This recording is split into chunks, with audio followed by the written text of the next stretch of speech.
বিপরীত। আমরা অনলাইনে দেখেছি অনেকেই অলরেডি ভিপিজিএস এজিএস হয়ে গিয়েছেন। আমরা চেষ্টা করেছি প্রত্যেকটা মানুষের কাছে যাওয়ার, প্রত্যেকটা শিক্ষার্থীর কাছে যাওয়ার।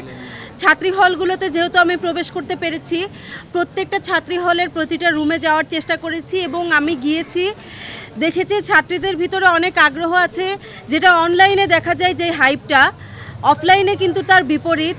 আমরা অনলাইনে দেখেছি অনেকেই অলরেডি ভিপিজিএস এজিএস হয়ে গিয়েছেন, কিন্তু আমরা আশা করছি ব্যালটের যে বিপ্লব সেটা 9 তারিখ রাতেই যে ভোটের যে ফলাফল সেখানে প্রকাশ পাবে।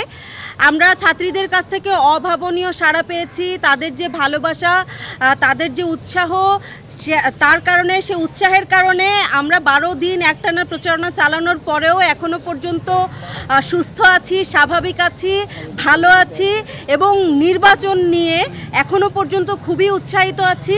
আমরা পজিটিভ ভাইব পাচ্ছি চারিদিক থেকে। আমরা আশা করছি আমাদের প্যানেল বেশ ভালোভাবে বের হয়ে আসতে পারবে নির্বাচনের ফলাফলে। আপাতত আর কথা বাড়াবো না, আপনাদেরও সময় চলে যাচ্ছে।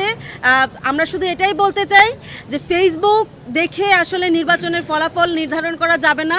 নির্বাচনের ফলাফল ব্যালট বাক্সের মাধ্যমে উঠে আসবে।